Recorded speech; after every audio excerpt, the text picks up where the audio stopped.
সিলেটের বিয়ানীবাজার এলাকায় সেনাবাহিনীর কারণে লুটপাটের হাত থেকে রক্ষা পেয়েছে বাটা শোরুম। সোমবার দুপুরে সারা দেশের বিভিন্ন স্থানে বাটা শোরুমে হামলা ও লুটপাটের ঘটনা ঘটে। এই দেশে কিছু মানুষ অন্তত তৈরি হয়েছে যারা কোনো মহৎ কিছুকে আর সুন্দর রাখবে না, নষ্ট করে ফেলবে, না বুঝে অথবা কাউকে দিয়ে মোটিভেটেড হয়ে। বাটা শোরুম বয়কট করতে গিয়ে লুট করে নিয়ে আসলেন বাটা শোরুম থেকে হাজার হাজার জুতা। শুধু তাই না, অনেক ব্যবসায়ীর দোকান পর্যন্ত ভেঙে ফেলা হয়েছে। এইবার এই বিষয় নিয়ে সেনাপ্রধান কঠিন হুঁশিয়ারি সতর্ক বার্তা দিলেন এবং ডক্টর ইউনূস গ্রেপ্তারের অর্ডার দিয়েছেন।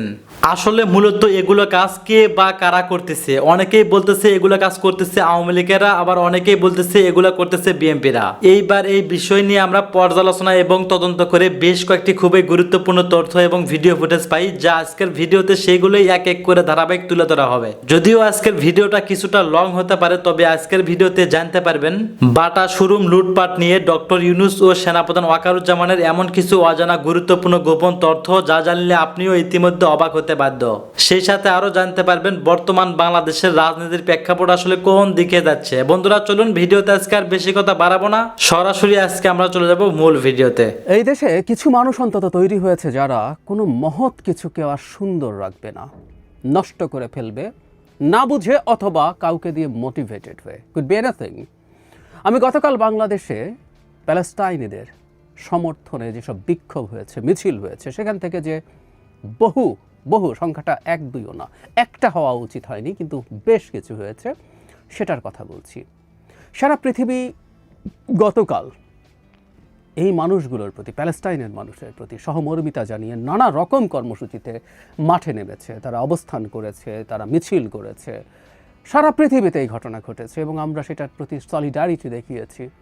চমৎকার ব্যাপার। কিন্তু আমরা যেহেতু বাংলাদেশি জাতি, আমরা এইখানকার মানুষ, কিছু মানুষ অন্তত আছে যারা সীমালঙ্ঘন করবেই, এবং কত মানুষ সীমালঙ্ঘন করেছে আসলে গ্লোবালি সেটা বিষয় না।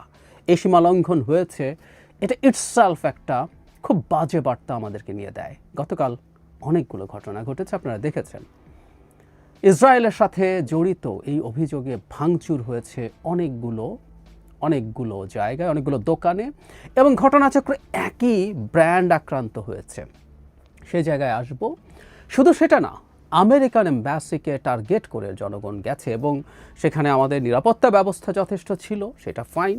কিন্তু যেটা হয়েছে, এই যে মানুষ ওইদিকে যাচ্ছে, সেটাকে কেন্দ্র করে আমেরিকার পক্ষ থেকে তাদের নাগরিকদেরকে এবং এম্বাসি সবার জন্য তারা সতর্ক বার্তা জানিয়েছে। এগুলো কোনোটা ভালো লক্ষণ না। মোরওভার, যেটা সবাই বলছেন, বাংলাদেশে একটা বিনিয়োগ সম্মেলন শুরু হয়েছে। এই বিনিয়োগ সম্মেলনের মধ্যে এই ধরনের ঘটনাকে কেউ চক্রান্ত হিসাবে দেখছেন। আমি ধরে নিলাম সম্মেলন হয়নি বাংলাদেশে, ধরে নিলাম এখন সম্মেলন হচ্ছে না। গতকাল যা ঘটলো, সেটা কি বাংলাদেশের উপরে বৈদেশিক বিনিয়োগ কি হবে, কেমন হবে, সেটার উপরে প্রভাব ফেলবে না? অবশ্যই প্রভাব ফেলবে।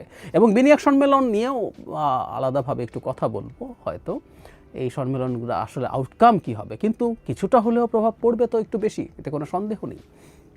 কী ঘটেছে? টিবিএস একটা, অন্তত আমি যখন এই ভিডিও রেকর্ড করছি তখন টিবিএস একটা কম্পাইলেশন করেছে, গুরুত্বপূর্ণ কম্পাইলেশন। সেটা হচ্ছে সিলেটে কেএফসি, ডমিনোস পিৎজা, বাটায় ভাঙচুর, বিভিন্ন দোকান সব ভাঙচুর করা হয়েছে। এবং আমরা ভিডিও দেখছি, বিভিন্ন ভিডিও ছড়িয়ে পড়ছে, মানুষ বাটায় ঢুকে তাদের পছন্দের পায়ের মাপের জুতো স্যান্ডেলও নিয়ে যাচ্ছেন। মানে এটা প্রতিবাদ কিনা আমরা বুঝতে পারি। খুলনায় কেএফসি ভাঙচুর, এবং আমরা আবারও বলছি ভিডিও দেখেছি। বরিশালে কেএফসির লোগো ভাঙচুর। কক্সবাজারে অন্তত 20টা প্রতিষ্ঠানে ভাঙচুর করা হয়েছে, 20টা প্রতিষ্ঠানে, এবং কোনো জায়গায় মানুষজন আহত হয়েছে যখন এরকম হামলা করা হয়েছে সেটার উপরে ভিত্তি করে। চট্টগ্রামে কেএফসি আউটলেট ও কোকাকোলার সাইনবোর্ড ভাঙচুর। এরকম সারা দেশে বিভিন্ন জায়গায় আরও এই ঘটনাগুলো ঘটানো হয়েছে। কোন প্রতিষ্ঠানের সাথে ইসরায়েলের কতটুকু যোগাযোগ আছে, এবং এটা ফ্যাক্ট, এর মধ্যে ভুলও নেই। আসলে পশ্চিমা অনেকগুলো কোম্পানি ইসরায়েলের প্রতি সিম্প্যাথাইজার, এবং বহু ক্ষেত্রে অনেক কোম্পানিতে, আমি এই কোম্পানি যেগুলো নিয়ে আলাপ হচ্ছে সেগুলোর ক্ষেত্রে যাচ্ছি না, অনেক কোম্পানিতে ইহুদিদের ওনারশিপ আছে, গুরুত্বপূর্ণ প্রভাব আছে, কোনো সন্দেহ নেই। এবং প্রচুর পারসেপশন আছে আমাদের অনেকের যে এটা এখান থেকে তারা মুনাফা করে ইসরায়েলে নিয়ে যায়। আমি তাত্ত্বিকভাবে এটা সরিয়ে রাখি, ইসরায়েলের সাথে আমাদের কোনো ব্যবসা নেই, ধরে নেই কাগজে কলমে যে ইসরায়েলের কোনো কোম্পানি বাংলাদেশে আছে, তাত্ত্বিকভাবে ধরে নিচ্ছি আমরা, সেটা ভাঙচুর আমরা করতে পারি। ইসরায়েলকে নিয়ে আমাদের প্রতিবাদ আছে, কিন্তু ইসরায়েলের একটা ব্যবসা যদি এই দেশের মাটিতে হয় সেটা কি আমরা ভেঙে চুরে দিতে পারি?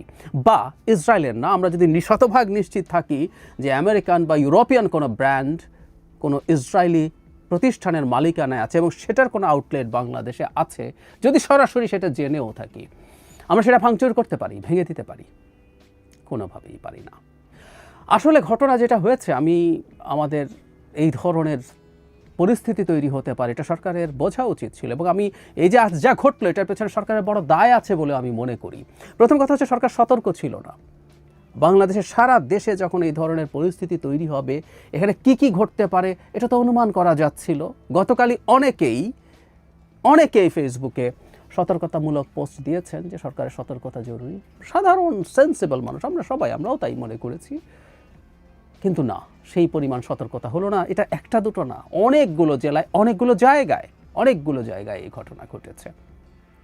সরকারের একটা বিনিয়োগ সম্মেলনের যে কথা বলা হচ্ছে, সেই বিনিয়োগ সম্মেলনে যখন অনেকগুলো বিদেশি বিনিয়োগকারী বাংলাদেশের মাটিতে আছেন, তখন তারা যদি দেখেন বিদেশি বিনিয়োগের ক্ষেত্রে এই ঘটছে, জাস্ট নাম দিয়ে দিলে হলো ওরা ইসরায়েলের সাথে কানেক্টেড, ওটাকে ভেঙে ফেলা যাচ্ছে, কনফিডেন্স কার হবে? এটা যদি কি সরকার বোঝে নাই? সরকারের কি অনেক বেশি সতর্ক থেকে এই ব্যাপারগুলো টেক কেয়ার করার কথা ছিল না? কেন আসলে দায়? আমি শুধু এই সতর্কতা না থাকা শুধু না, আমি আরেকটু যোগ করতে চাই, এই সরকার কোথাও মব তৈরি হলে সেটাকে কখনোই ঠিকমতো নিয়ন্ত্রণ করেনি। শুধু সেটা না, অনেক ক্ষেত্রে আমাদের হাতে যথেষ্ট ভালো ডকুমেন্ট থাকার পরও তাদের বিরুদ্ধে ব্যবস্থা নেওয়া হয় নাই। তো সুতরাং এই সরকারের সময় এসব করা যায়, এই পারসেপশন তৈরি হয়েছে। খুব স্বাভাবিকভাবেই শাস্তি যদি না নেওয়া হয়, শাস্তির বেসিকটা কি? একটা ঘটনা যখন ঘটে যায়, আমি প্রায় বলি কথাটা, সবাই নিশ্চয়ই তাই মনে করবেন, এমনকি একটা উন্নত দেশেও চাইলে অনেক অপরাধ করে ফেলা যেতে পারে, সম্ভব, এটা অসম্ভব না। কিন্তু সেসব দেশে অপরাধ কম থাকে, কারণ অপরাধ ঘটার সাথে সাথে সেটাকে আইনের আওতায় আনা, দায়ীদেরকে এবং শাস্তি নিশ্চিত করা হয়, সো দ্যাট এটা ডেটারেন্ট হিসাবে কাজ করে, অন্য কেউ একই অপরাধ করতে দ্বিধা করে, ভয় পায়। কিন্তু আমাদের তো এগুলোর বালাই নেই। এই সরকারের সময়ে জাস্ট কিছু মানুষ একত্র হয়ে যে কোনো কিছু করতে পারে তো 8-10 জন মানুষ একত্র হয়ে যে কোনো কিছু করতে পারে। এই সেদিন ঢাকা শহরে গুলশানের মতো জায়গায় একটা বাড়িতে কিছু লোক ঘোষণা দিয়ে গিয়ে ভাঙচুর করে লুটপাট করে বেরিয়ে গেছে, এবং শেষে পুলিশ এবং সেনাবাহিনী যাওয়ার পরও তাদের সামনে দিয়ে বেরিয়ে গেছে। কিছু হয়নি তো, কাউকে ধরা হয়নি তো। তাহলে ওদের স্পর্ধা বাড়বে না? এই দেশে একজন যৌন হেনস্থাকার একজন নারীকে, ওই ওড়নাকাণ্ডের কথা বলছি, যখন থানায় নেওয়া হয়, সেখানে থানায় 2-4-5 জন গিয়ে মোবাইলে লাইভ করে করে পুলিশকে হুমকি ধামকি দেয়া যায় সারা রাত ধরে। এগুলো এই দেশে ঘটেছে তো, এবং এর পরের ফলাফল আমরা সবই জানি। সুতরাং এইখানে সরকার প্রথম থেকে একেবারে নিষ্ক্রিয় ছিল। আমরা প্রায় বলি এটা ট্রু, প্রথম দিকে সরকার যথেষ্ট গোছালো ছিল না, পুলিশ তো পালিয়ে গিয়েছিল, পুলিশ ফেরত এসছে, পুলিশ আস্তে আস্তে তো তার কনফিডেন্স ফেরত পাওয়ার কথা। নট অনলি দ্যাট, মাঠে এখন সেনাবাহিনী ম্যাজিস্ট্রেসি পাওয়ার নিয়ে আছে। আমি এই কথার আগেও বলেছি, আমি আবারও একটা অ্যালার্মিং দিয়ে রাখি, বাংলাদেশের সেনাবাহিনী ম্যাজিস্ট্রেসি পাওয়ার নিয়ে মাঠে থাকা অবস্থায় এই ধরনের ঘটনা ঘটছে। এটা কিন্তু আমাদের সেনাবাহিনীর ইমেজের ওপরও খুব খারাপ প্রভাব ফেলছে। আমাদের সরকারকে এটা বুঝতে হবে। দেশে সংখ্যাটা খুব বড় না, আমাদের সেনাপ্রধান অন্তত কত সেনাবাহিনী ডিপ্লয়েড থাকে এটা একটা বক্তৃতায় জানিয়েছেন, তারপরও সেনাবাহিনীর প্রতি এক ধরনের সম্মান, সমীহ বা ভীতিও মানুষের ছিল। সেই ভীতিগুলোও কি শেষ হয়ে গেল যে কোনো কিছু করা যেতে পারে? পটেনশিয়াল কোথায় কোথায় হামলা হতে পারে, পটেনশিয়াল কোন কোন বিদেশি ব্র্যান্ড আছে, এগুলো তো জানা কথা। ওই জায়গাগুলোকে কি পাহারা দেওয়া যেত না ঠিকঠাক মতো, এবং অ্যাকশন নেওয়া যেত না? পাল্টা কথা হচ্ছে, এখন ঠিক আছে নেওয়া হয়নি, এই যে এতগুলো ভিডিও ঘুরে বেড়াচ্ছে, প্রচুর মানুষের স্পষ্ট ফেস বোঝা যাচ্ছে, কারো বিরুদ্ধে কি কোনো ব্যবস্থা নেওয়া শুরু হয়েছে, নেওয়া হবে? আমি মনে করি না হবে। আসলে আমি একেবারেই মনে করি না, কারণ অতীত তাই বলছে। মানে কত দিন গেলে এই সরকার আসলে শক্তিশালী হয়ে উঠবে? 8 মাস পার হয়ে গেছে, এই সরকার দায়িত্ব নিয়েছে 8 মাস হয়ে গেছে। তারপরও যদি সরকার শক্তিশালী না হয়, আরও শক্তিশালী হয়ে উঠতে হয়, তাহলে কি দাঁড়াবে আমরা বুঝতে পারি। এই সরকার বুঝতে পারছে না যে তারা বাংলাদেশের জন্য কত বড় বিপদ তৈরি করছে।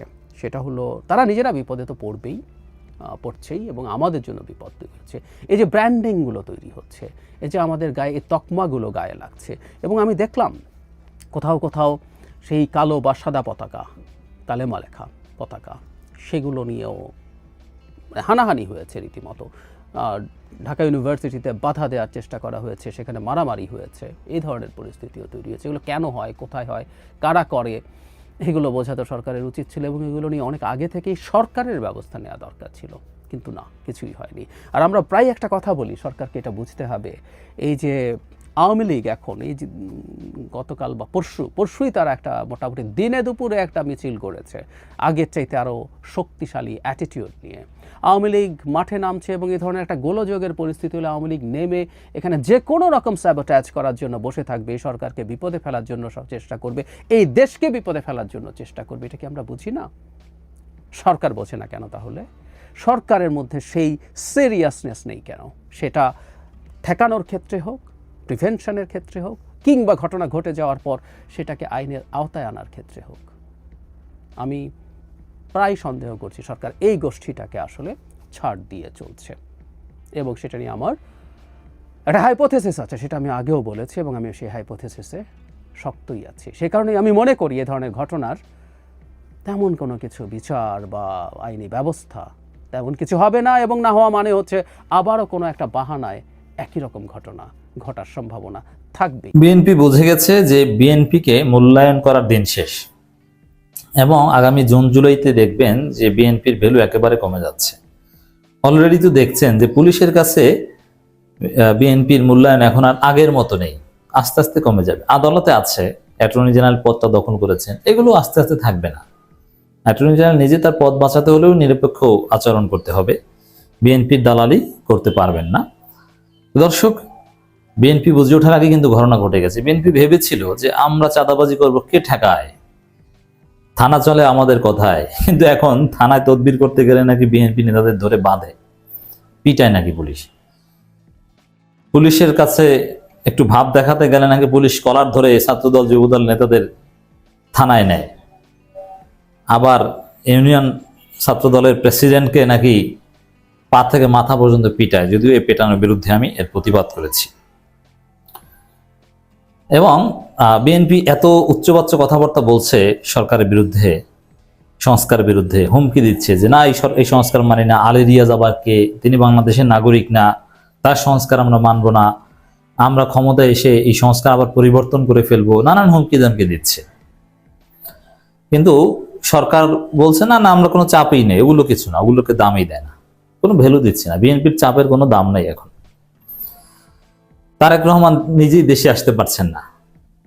যদি বিএনপির কোনো সক্ষমতা থাকতো তিনি নিজে দেশে আসতেন।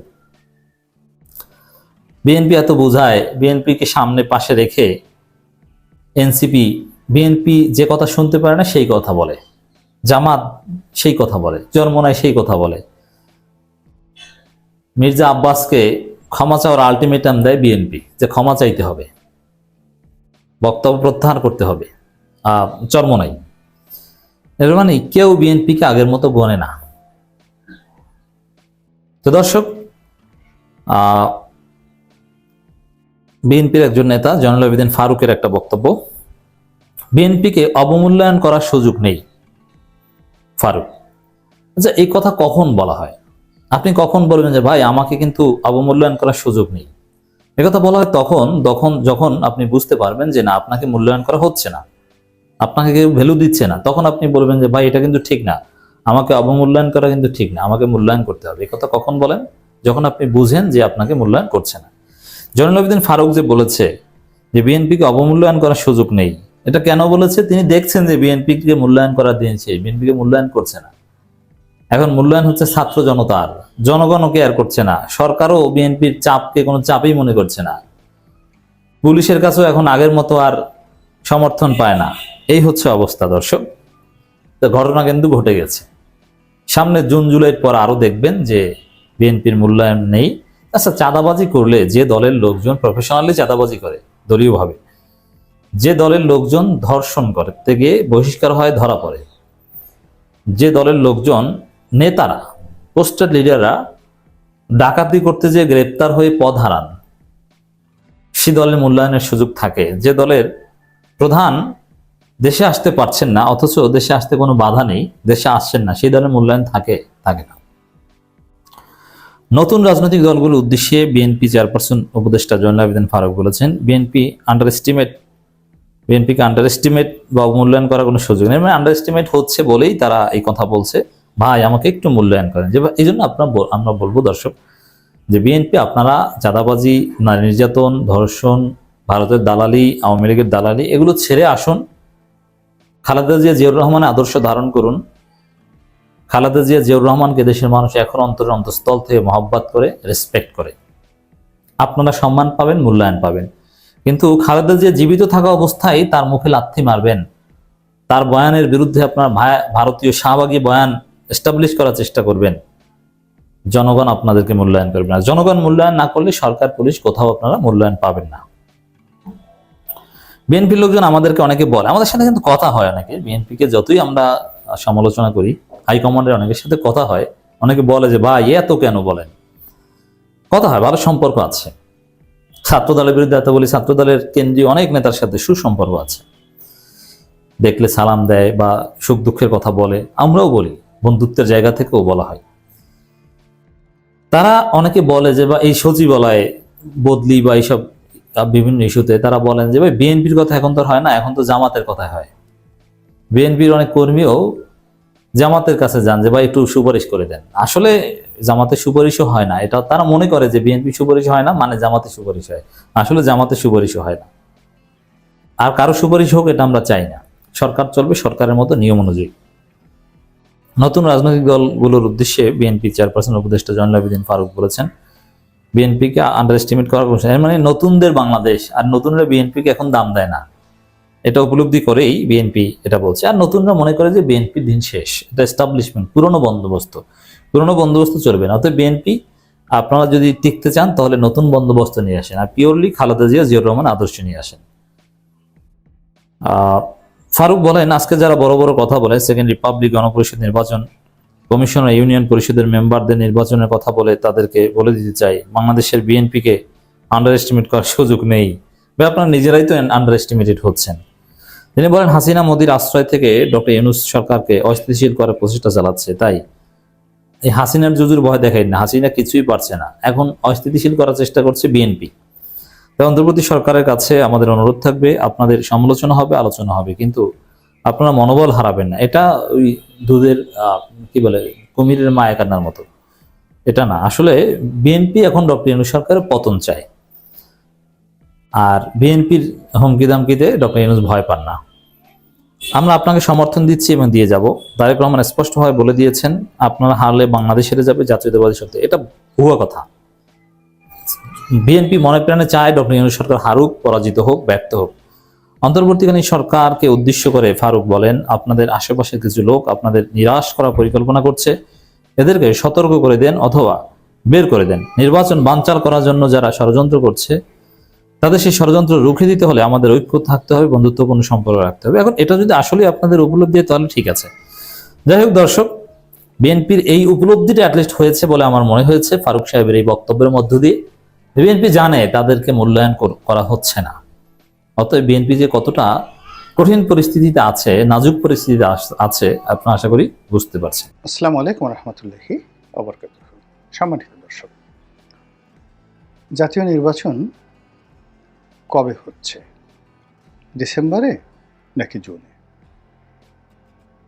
সরকারের পক্ষ থেকে বারবার আশ্বাস দেওয়া হচ্ছে ডিসেম্বর থেকে জুনের মধ্যে হতে পারে, কিন্তু কেউ বিশ্বাস করছেন না।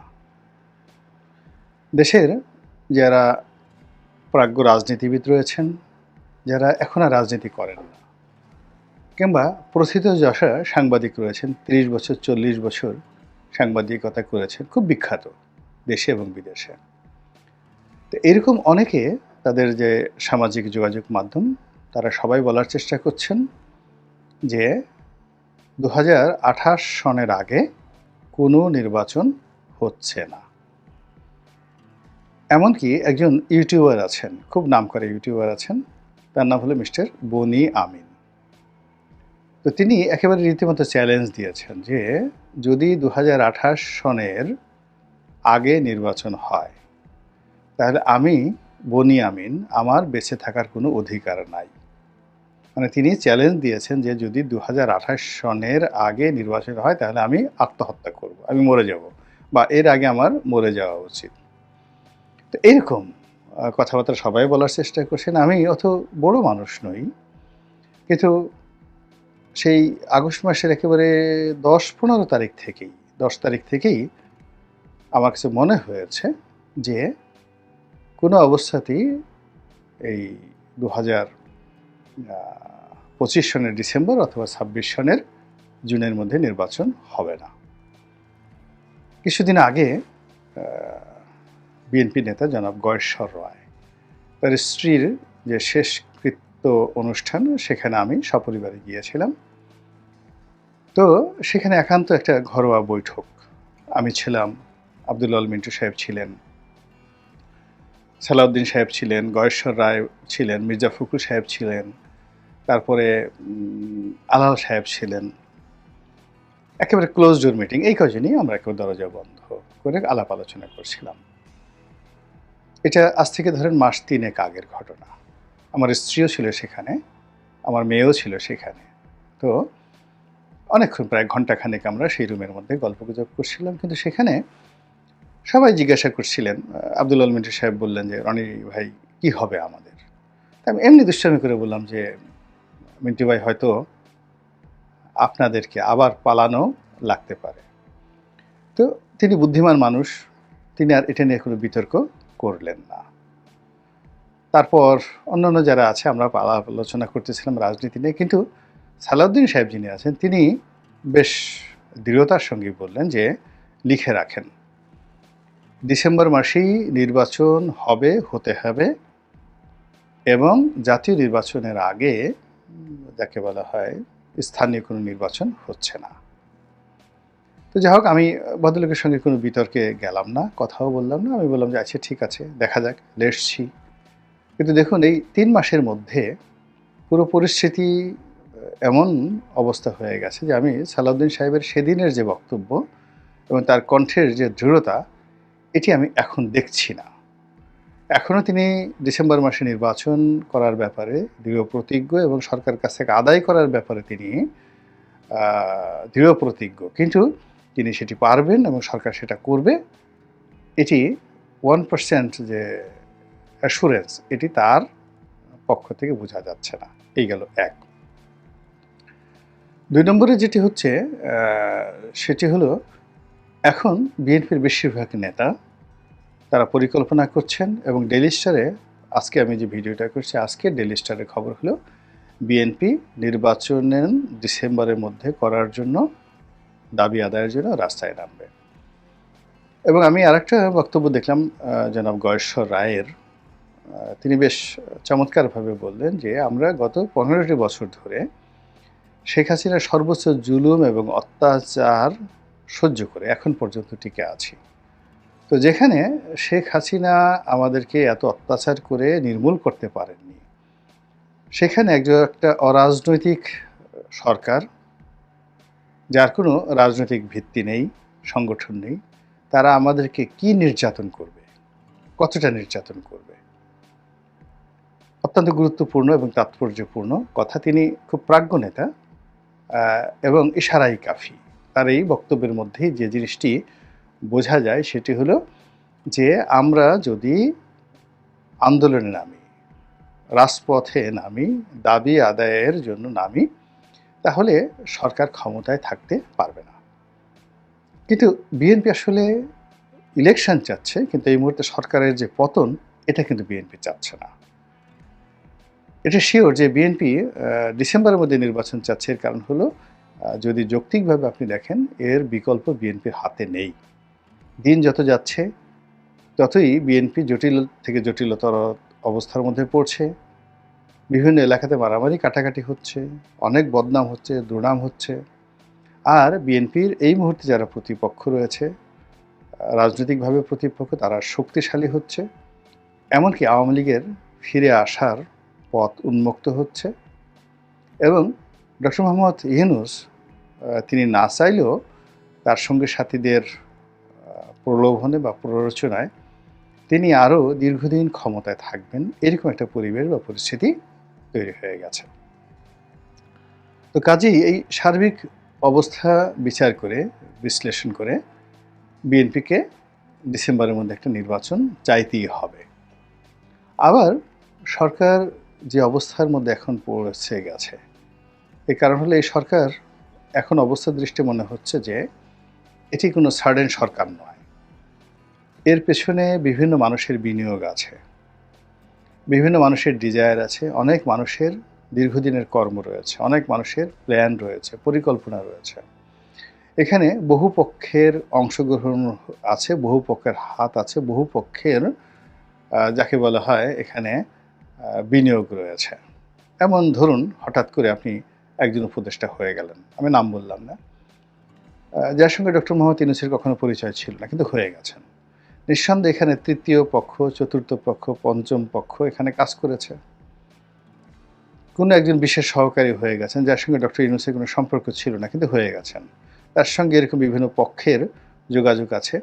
তাহলে এই সরকারের যে নিয়োগগুলো হয়েছে এই সময়টাতে, রাষ্ট্রদূত থেকে শুরু করে সচিব, তারপরে অন্যান্য সাংবিধানিক পদ থেকে শুরু করে আরও অনেক জায়গাতে এর সঙ্গে অনেক কিছু জড়িত, লেনদেন জড়িত, প্রভাব জড়িত, প্রতিপত্তি জড়িত, ব্যক্তি স্বার্থ জড়িত, আরও অনেক কিছু।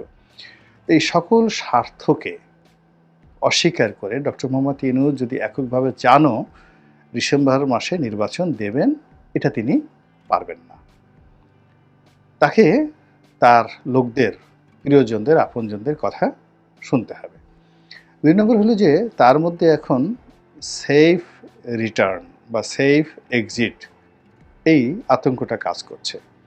তিনি কি আসলে বেরোতে পারবেন? তিনি কি আসলে নিরাপদে যেতে পারবেন? তিনি কি আসলে ক্ষমতা হারানোর পর বাংলাদেশে থাকতে পারবেন? তার ব্যবসা বাণিজ্যগুলো কি থাকবে? অথবা তিনি যদি বাংলাদেশ ছেড়ে অন্য কোনো দেশে গিয়ে তাকে থাকতে হয়, মঈনুদ্দিনের মতো, ফখরুদ্দিনের মতো, আমেরিকা বা ইউরোপ তাকে কি আশ্রয় দেবে? সিঙ্গাপুর কিংবা দুবাই কি তাকে আশ্রয় দেবে? তার লোকজনের কি হবে? এই কথাগুলো কিন্তু চলে আসছে। এর কারণ হলো আমাদের দেশে এই মুহূর্তে দুটো উদাহরণ, অর্থাৎ বিএনপি যদি ধরুন, তাহলে দেখবেন যে বিএনপির যারা লোকজন তারা লন্ডন, আমেরিকা, দুবাই এখানে যেভাবে নিজেদেরকে, এবং ব্যাংকক যেভাবে নিজেদেরকে সেটেল করে ফেলেছে, একইভাবে আওয়ামী লীগ তারা ভারতকে কেন্দ্র করে যেভাবে আমেরিকা, ভারত, সংযুক্ত আরব আমিরাত, মক্কা, মদিনা, সিঙ্গাপুর, থাইল্যান্ড সব জায়গাতে নিজেদেরকে যেভাবে প্রতিষ্ঠিত করে ফেলেছে, ডক্টর মোহাম্মদ ইউনূসের সঙ্গে এই মুহূর্তে অন্তত হাজার খানেক লোক সম্পৃক্ত হয়েছেন। তারা কোথায় আশ্রয় নেবেন? এখনও পর্যন্ত যেখানে আশ্রয় নেবেন ওইরকম কোনো পলিটিক্যাল সমঝোতা তাদের কারোর সঙ্গে তৈরি হয় নাই। কাজেই তাদেরকে ক্ষমতায় টিকতে হবে, অথবা ক্ষমতা থেকে যদি তাদেরকে চলে যেতে হয় শান্তিপূর্ণ উপায়ে, with good faith and trust, এটা সুন্দর ইলেকশন দিয়ে তাদেরকে যেতে হবে, যেটি এই মুহূর্তে একেবারে শতভাগ সম্ভব হচ্ছে না।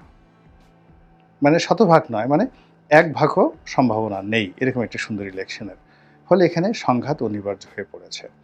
আর এই সংঘাত অনিবার্য যদি সংঘাত হয়ে পড়ে, মারামারি, কাটাকাটি, রাজপথ, এবং আমাদের এই সময়টিতে বিশেষ করে এপ্রিল, মে, জুন, জুলাই, আগস্ট পর্যন্ত খুব খারাপ সময়, ভীষণ খারাপ সময়, রাজপথ খুব উত্তপ্ত থাকে, হরতাল, অবরোধ, মারামারি, কাটাকাটি এগুলো চলতে থাকে। এটা বাংলাদেশের একটা চিরাচরিত অবস্থা। এবং এই অবস্থাতে বিএনপি যদি রাজপথে নামে একটি আন্দোলনের জন্য, তাহলে সরকার সেটা কিভাবে মোকাবেলা করবে? সরকার কি তার পুলিশ বাহিনীকে দিয়ে, সেনাবাহিনীকে দিয়ে বা অন্য কোনো বাহিনীকে দিয়ে দমন পীড়ন করতে পারবে? হ্যাঁ, অবশ্যই পারবে, যদি সেনাবাহিনীর সঙ্গে তার একটা সমঝোতা হয়। এর কারণ হলো মূলত বিএনপির যারা লোকজন তাদের অনেকের নৈতিক মান কমে গেছে, অনেকের মধ্যে আতঙ্ক দেখা দিয়েছে, অনেকের মধ্যে অনিশ্চয়তা দেখা দিয়েছে। এটা সত্য কথা, বিভিন্ন কারণে। এটা বিএনপির মধ্যে অন্তর্দ্বন্দ্ব হতে পারে, কিংবা বিএনপির শীর্ষ নেতৃবৃন্দ যারা আছেন তাদের সঙ্গে যারা জুনিয়র নেতৃবৃন্দ রয়েছেন তাদের সম্পর্কের অবনতির কারণে হতে পারে। ইতিমধ্যে সরকার যাদেরকে টার্গেট করেছে তাদের অনেককে সরকার কাছে নিয়েছেন, পদ দিয়ে, পদবি দিয়ে, আরও ধূপ দিয়ে, ধুতি দিয়ে সরকার তাদেরকে কাছে নিয়ে গেছেন এবং তাদের কথাবার্তা সব কিছু এলোমেলো হয়ে গেছে, যা কিনা বিএনপির নেতাকর্মীরা মেনে নিতে পারছেন না। তারপর তারেক রহমান সাহেব, বেগম খালেদা জিয়ার দেশে আসা না আসা, এটি নিয়ে ভীষণ রকম বিতর্ক। এর বাইরে অন্য যে সমস্যাগুলো দেখা দিচ্ছে, সেই সমস্যাটা হলো যে ডক্টর মোহাম্মদ ইউনূস তিনি সম্ভবত একটি রাজনৈতিক স্বপ্ন দেখছেন, রাজনৈতিক ক্যারিয়ার তৈরি করার চেষ্টা করছেন এবং দীর্ঘমেয়াদে যদি তাকে থাকতে হয় এই জন্য তিনি যথাসম্ভব ছুটোছুটি করছেন, বন্ধু তৈরি করার চেষ্টা করছেন আন্তর্জাতিক অঙ্গনে। আর এসব কারণে নির্বাচন পিছিয়ে যাওয়াটা বা 2026 থেকে 27 থেকে একেবারে 28 পর্যন্ত, 28শে ডিসেম্বর পর্যন্ত চলে যেতে পারে, এরকম আশঙ্কা যেভাবে দেখা দিয়েছে। একই সঙ্গে অনেকগুলো অনিশ্চয়তা। সেই অনিশ্চয়তা হলো সরকারের সঙ্গে ক্যান্টনমেন্টের সম্পর্ক, সরকারের সঙ্গে বঙ্গভবনের সম্পর্ক, এটি নিয়ে কথা হচ্ছে। এমনকি যদি ভারতের সঙ্গে ডক্টর মোহাম্মদ ইউনূসের একটি সমঝোতা হয়ে যায়, যেভাবে 111-এ মঈনুদ্দিন ফখরুদ্দিনের সঙ্গে হয়েছিল, এবং তখনও কিন্তু একই ঘটনা, অর্থাৎ তখনও আওয়ামী লীগের সঙ্গে মঈনুদ্দিন ফখরুদ্দিনের যে সম্পর্ক খুবই খারাপ অবস্থায় পৌঁছে গিয়েছিল।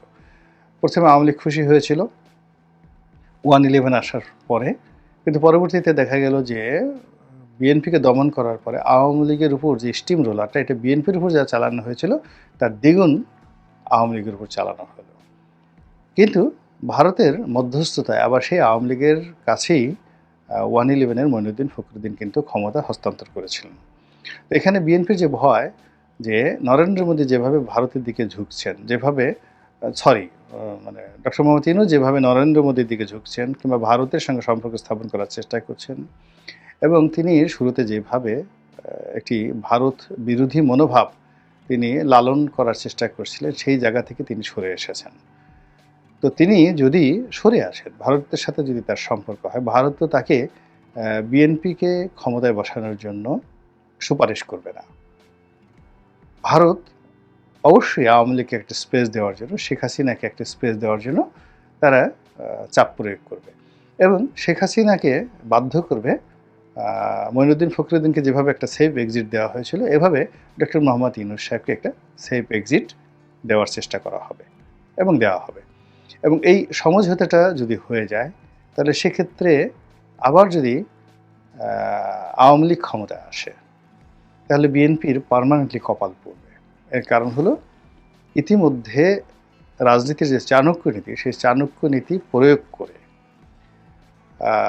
তৃণমূল পর্যায়ে বিএনপির সঙ্গে আওয়ামী লীগের যে সংঘাত, সেই সংঘাত এমন পর্যায়ে নিয়ে যাওয়া হয়েছে যেটি ইতিহাসের সবচেয়ে জটিল পরিস্থিতি তৈরি করেছে। প্রথম ঘটনা হলো অনেক আওয়ামী লীগের নেতাকর্মীদের ধনসম্পদ, ব্যবসা বাণিজ্য যেভাবে বিএনপির লোকজন তদারক করছে, এটা একটা সমীকরণ। আরেকটা হলো অনেক আওয়ামী লীগের নেতাকর্মীদের বিরুদ্ধে মামলা দেওয়া, গায়েবী মামলা দেওয়া, যা কিছু করা, এই কাজটিও বিএনপি করেছে।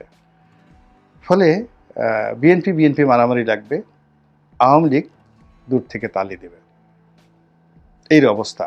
দ্বিতীয়ত, কোর্ট কাছারি অফিস আদালতে বিএনপির যারা লোকজন রয়েছেন, তারা এমন অ্যারোগেন্সি দেখিয়েছেন বা এখনও দেখাচ্ছেন, যেটা আওয়ামী লীগ আসলে কখনো সেটা দেখায়নি। আওয়ামী লীগের নেতাকর্মীদেরকে লাথিগুঁতো মারা, আওয়ামী লীগের আইনজীবীদেরকে চড় থাপ্পড় মারা, তাদেরকে কোর্ট কাছারিতে যেতে না দেওয়া, এই সংস্কৃতি বাংলাদেশে পাকিস্তান আমলেও হয়নি, এটি এই সময়টাতে হয়েছে।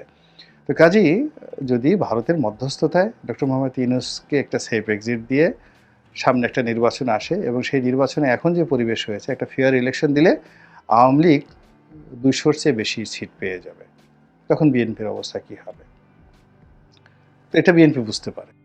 ধন্যবাদ প্রিয় দর্শকবৃন্দ, আমাদের ফুল ভিডিওটি দেখার জন্য আপনাকে জানাই অসংখ্য ধন্যবাদ। তো বন্ধুরা, এতক্ষণ আপনারা যে ভিডিও ফুটেজ দেখতে পেয়েছেন, যে বাটা শোরুম থেকে বাটা শোরুম বয়কট করতে গিয়ে সেখান থেকে আরও লুট করে নিয়ে আসতেছেন মানুষজন, এই বিষয়টা আপনারা কিভাবে দেখছেন অবশ্যই কমেন্ট বক্সে কমেন্ট করতে ভুলবেন না। আর হ্যাঁ, এমন নিত্য নতুন আপডেট খবর সবার আগে পেতে চাইলে এখনই আমাদের এই পিচ্চি সাকিব ইউটিউব চ্যানেলটি সাবস্ক্রাইব করুন। ধন্যবাদ।